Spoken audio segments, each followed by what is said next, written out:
हाँ तो दोस्तों ये वाली जो लाइनें ये थोड़ी ध्यान से पढ़नी है। देखो, उत्तरी गोलार्ध में जनवरी में समताप रेखाएं महाद्वीपों पर तो विषुवत रेखा की ओर और महासागरों पर ध्रुवों की ओर मुड़ जाती है। एक फैक्ट है जो हमें अक्सर एग्जाम में दे दिया जाता है कि बात हो रही है उत्तरी गोलार्ध की और बात हो रही है जनवरी के महीने की। देखो, जनवरी के महीने में होती है ठंड, याद करने के लिए थोड़ा सा बता रही हूँ। जनवरी के महीने में होती है ठंड, ये हमारा अमेरिका और ये हमारा यूरोप है और यहाँ पे अटलांटिक महासागर है।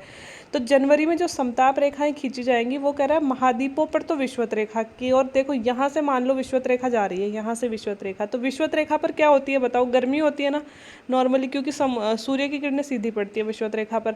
तो महाद्वीपों पर तो, क्योंकि महाद्वीप ज़्यादा ठंडे होते हैं ना, आप ये बताओ स्थल ज़्यादा गर्म होते हैं कि जल ज़्यादा गर्म होता है? जल ज़्यादा गर्म होता है तो स्थल ज़्यादा ठंडे होंगे सर्दियों में जल के मुकाबले। तो सर्दियों की बात हो रही है ना, जनवरी की बात हो रही है, तो जनवरी में यूँ सोचो, अंदाज़ा मतलब फैक्ट नहीं है, एक अंदाज़ा लगाने का बता रही हूँ। जनवरी में यूँ सोचो कि महाद्वीपों पर ज़्यादा गर्मी है और गर्मी में समताप रेखा महाद्वीपों पर ज़्यादा ठंड है और ठंड में समताप रेखा को चाहिए गर्मी, तो गर्मी लेने के लिए वह विषुवत रेखा की ओर मुड़ेगी। तो जो महाद्वीप है उन पे तो रेखाएं किस तरफ मुड़ जाएंगी? दक्षिण की तरफ। दक्षिण की तरफ मतलब विषुवत रेखा की ओर। और जो महासागर है, महासागर अपेक्षाकृत गर्म रहते हैं और ध्रुवों पर क्या रहती है? ठंड रहती है। तो महासागरों में जो जनवरी की समताप रेखाएं हैं वह ध्रुवों की ओर मुड़ जाएंगी। एक मतलब फैक्ट याद करने के लिए बताया कि महाद्वीप ज़्यादा ठंडे होते हैं, इसलिए महाद्वीपों की रेखाएं तो थोड़ी गर्मी लेने के लिए विषुवत रेखा की तरफ मुड़ जाएंगी, और महासागर ठंडे होते हैं इसलिए महासागरों पर थोड़ी ठंड लेने के लिए वो किधर मुड़ जाएंगी? वो उत्तरी गोलार्ध मतलब ध्रुवों की तरफ मुड़ जाएंगी। ठीक है। और जुलाई में बिल्कुल इसका उल्टा हो जाएगा। जुलाई में समताप रेखाएं उत्तरी गोलार्ध में महाद्वीपों पर तो ध्रुवों की ओर मुड़ जाएंगी और महासागरों पर कैसे मुड़ जाएंगी? विषुवत रेखा की ओर। क्योंकि देखो, स्थल ज़्यादा गर्म होंगे कि समुद्र ज़्यादा गर्म होंगे? स्थल गर्म होंगे, तो स्थल गर्म होंगे तो अब गर्मियों में उनको क्या चाहिए कि ठंड चाहिए, तो स्थल की समताप रेखाएं तो ठंड लेने के लिए ध्रुवों पर ठंड होती है, ध्रुवों की ओर मुड़ जाएंगी। जबकि समुद्र स्थल के मुकाबले क्या होता है? गर्म होता है, इसलिए उनको गर्मी की समुद्र क्या होता है? ठंडा होता है स्थल के मुकाबले, है ना, इसलिए उसको थोड़ी गर्मी चाहिए, इसलिए वो गर्मियों में विषुवत रेखा की ओर मुड़ जाएगा। ऐसा कोई रूल नहीं है, ये मैं सिर्फ याद करने के लिए अपने लिए एक ट्रिक बना रखी थी, इसलिए आपको बताइए कि एग्जाम में पूछ लिया जाए तो लिख देना। जनवरी व जुलाई की रेखाओं में सर्वाधिक विचलन उत्तरी गोलार्ध में मध्य एशिया में पाया जाता है, स्टेपीज में। अगर हमसे पूछा जाए सबसे ज़्यादा विचलन मतलब मुड़ाव तुड़ाव कहाँ पाया जाता है, तो उत्तरी गोलार्ध में, स्टेपीज में। उत्तरी अमेरिका में प्रेरीज में पाया जाता है। समताप रेखाओं की परस्पर दूरी ताप प्रवणता को दिखाती है, मतलब जितना ज़्यादा तापमान का अंतर होगा समताप रेखाएं उतनी ही पास पास होंगी, और जितना ज़्यादा तापमान का अंतर कम होगा समताप रेखाएं उतनी ही दूर दूर होंगी। ताप प्रवणता तीव्र होने पर दो स्थानों के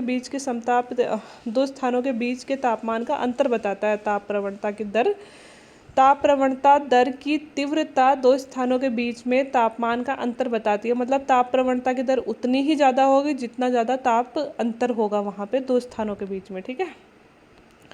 अब चलते हैं तापमान का वितरण ऊंचाई की ओर जाने पर। ये सब अपन ने पिछले वाले चैप्टर में पढ़ लिया। ऊंचाई की ओर जाने पर 1000 मीटर पर 6.5 डिग्री सेल्सियस की दर से तापमान में कमी आती है, और यह क्या कहलाता है? सामान्य ताप पतन दर कहलाती है।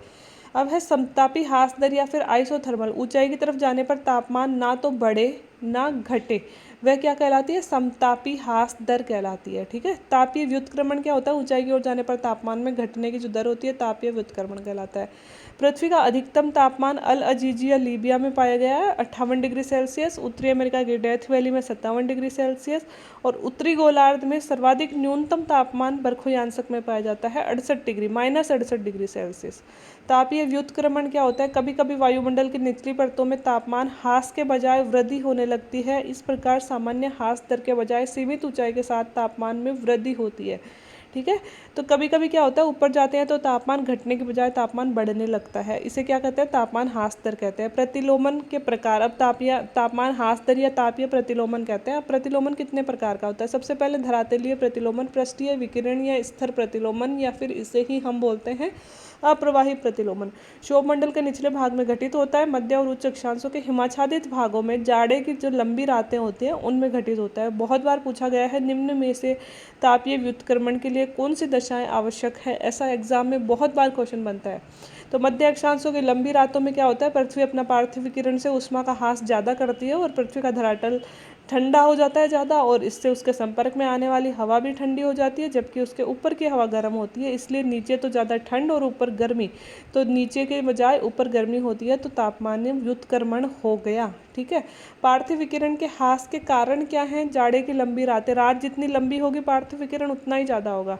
स्वच्छ और मेघरहित आकाश, आकाश में बादल नहीं होंगे तो पार्थिव विकिरण ज़्यादा होगा। शांत और शुष्क पवन संचार होगी तो हवा की मिलावट नहीं हो पाएगी गर्म और ठंडी की, इसलिए क्या होगा पार्थिव विकिरण, मतलब इसलिए क्या होगा मौसम में, मतलब ऊपर ठंड हो जाएगी नीचे गर्मी हो जाएगी। मतलब अगर ठंड अगर हो रही है ऊपर तो वो ठंडा ही रहेगा, अगर हवा चल रही है तो मिक्स होता रहेगा, है ना।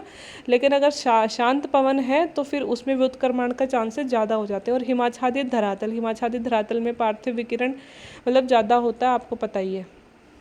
इसके अलावा पृष्ठीय प्रतिलोमन का वितरण, शीत ऋतु में हिमाच्छादित धरातलों पर पृष्ठीय प्रतिलोमन ज़्यादा होता है। भूमध्य रेखीय क्षेत्रों में पृष्ठीय प्रतिलोमन नगण्य होता है, क्योंकि थोड़े बहुत ही होता है, क्योंकि रात्रि और दिन दोनों बराबर होते हैं, आपको पता है भूमध्य रेखा के ऊपर। यह प्रतिलोमन की अवधि निम्न अक्षांशों से उच्च अक्षांशों की ओर बढ़ती जाती है, रात की अवधि में वृद्धि होती जाती है। क्यों? निम्न अक्षांशों से उच्च अक्षांशों की ओर जाएंगे तो तापीय प्रतिलोमन बढ़ेगा। क्यों? क्योंकि रात की अवधि बढ़ती जाएगी। भूमध्य रेखा के आसपास दिनों रात बड़े होते हैं, जैसे जैसे उच्च अक्षांशों की तरफ जाएंगे रातें लंबी होती जाएंगी। क्यों? क्योंकि सूर्य का प्रकाश कम आ पाता है। उच्च वायुमंडलीय प्रतिलोमन क्या होता है? क्षोभ सीमा के ऊपर समताप मंडल में ऊंचाई के साथ तापमान बढ़ना।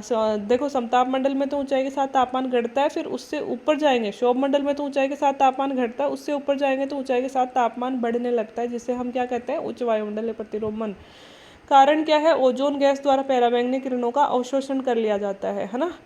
आवश्यक दशाएं क्या है? वायुमंडलीय परतों में लंबवत और क्षैतिज गति नहीं होनी चाहिए, तब होगा, मतलब अगर लंबवत और क्षैतिज गति होगी तो हवा की मिलावट हो जाएगी, तो प्रतिलोमन नहीं हो पाएगा।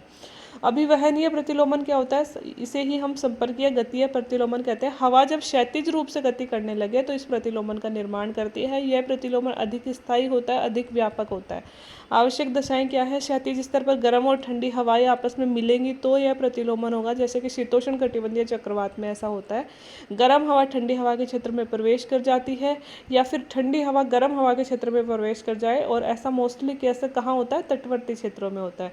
जब गर्म हवा ठंडी हवा के ऊपर लंबवत गति में आ जाए, मध्य अक्षांशों में होता है, पर्वत घाटियों में होता है रात्रि के समय, इस तरह का अभिवहनीय प्रतिलोमन होता है। इसके 3 प्रकार हैं। चक्रवातीय प्रतिलोमन, चक्रवातीय प्रतिलोमन में क्या होता है? ठंडी व गर्म हवा मिले, वाताग्र के सहारे मिलती है, तो गर्म हवा ठंडी हवा के ऊपर आ जाती है ना, क्योंकि ठंडी हवा भारी होती है, ठंडी हवा नीचे बैठ जाती है और गर्म हवा ऊपर आ जाती है ना। वाताग्र जब बनते हैं तो ठंडी और गर्म हवा इसी तरह से मिलती है, और उसमें क्या होता है? गर्म हवा ऊपर और ठंडी हवा नीचे, है ना। तो प्रतिलोमन हो गया, और इसे हम बोलते हैं चक्रवातीय प्रतिलोमन। यह मध्य अक्षांशों में होता है।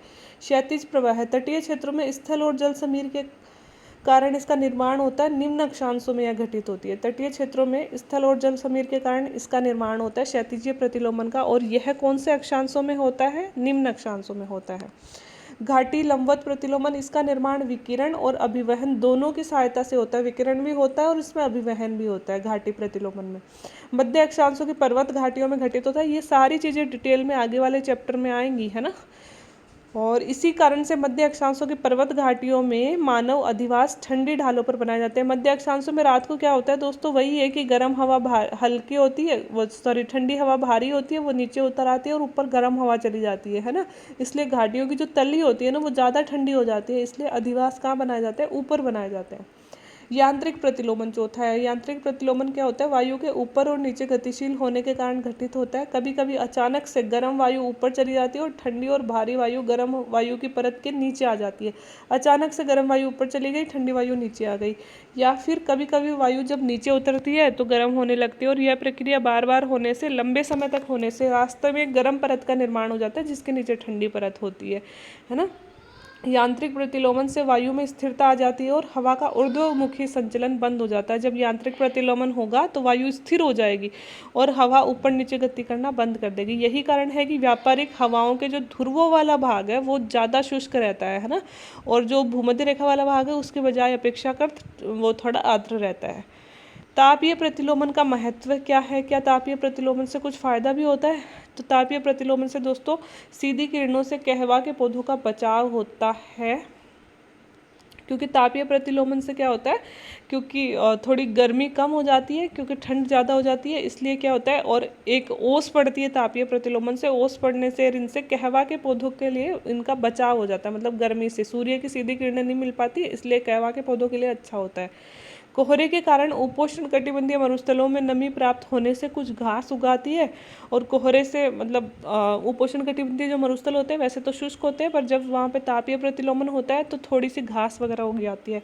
इसके अलावा घाटा आपको पता ही है, मरुस्थलों में नमी दृश्यता कम हो जाती है, एक्सीडेंट वगैरह ज़्यादा होते हैं। और जब ऊपर गर्म हवा में आर्द्रता रहती है, अगर गर्म हवा जो ऊपर गई है अगर वो उसमें ह्यूमिडिटी रहे, आर्द्रता रहे, और नीचे स्थित ठंडी हवा का तापमान हिमांक बिंदु से नीचे हो जाए, हिमांक बिंदु मतलब 0 डिग्री सेल्सियस से नीचे हो जाए, तो तुषार और पाला पड़ता है। मतलब जो पहले कोहरा पड़ रहा था अब वह बर्फ के रूप में बन जाएगा, और पाले से फसलों को नुकसान होता है। इसी कारण फलोद्यान घाटी की तली को छोड़कर पहाड़ी ढालों पर लगाया जाता है। आपको पता है कि क्योंकि घाटी की तलियाँ ज़्यादा ठंडी होती हैं, इसलिए फलों के जो उद्यान है वो घाटी के ऊपरी भाग में लगाए जाते हैं, क्योंकि पाले का डर ज़्यादा हो जाता है। ब्राज़ील के पहाड़ियों में कहवा के बागान घाटी की तली को छोड़कर पहाड़ी ढलानों पर लगाए जाते हैं। पूर्वी साइबेरिया के बर्खोयांसक में न्यूनतम तापमान का जो कारण है वह भी घाटी प्रतिलोमन, ये घाटी में स्थित है बर्खोयांसक, इसीलिए वहाँ पे न्यूनतम तापमान कितना था, -68 डिग्री सेल्सियस था। यांत्रिक प्रतिलोमन से वायुमंडल में स्थिरता आ जाती है, शुष्क मौसम हो जाता है। हवा का जब यांत्रिक प्रतिलोमन होगा तो वायुमंडल स्थिर हो जाएगा, मौसम शुष्क हो जाएगा, हवा का अधोमुखी और ऊर्ध्वमुखी संचालन जो है बंद हो जाएगा। इसी कारण से उपोष्ण कटिबंधीय मरुस्थलों का विकास होता है, और ये विकास मोस्टली महाद्वीपों के आंतरिक भागों में है, ये जो मरुस्थल है वो। तो दोस्तों आज के लिए इतना ही। तापीय व्युत्क्रमण थोड़ा सा रिवाइज करके और पढ़ लेना, बहुत क्वेश्चन पूछे जाते हैं। यांत्रिक प्रतिलोमन क्या होता है, पृष्ठीय प्रतिलोमन क्या होता है, बहुत क्वेश्चन पूछे जाते हैं, इसलिए इंपॉर्टेंट हो जाता है, तो थोड़ा अच्छे से पढ़ लेना इसको, ठीक है। तो आज के लिए इतना ही। आई होप कि वीडियो अच्छे लग रहे होंगे, अच्छे लग रहे हो तो you can like share and subscribe my channel. बाकी वीडियो देखने के लिए थैंक यू सो मच।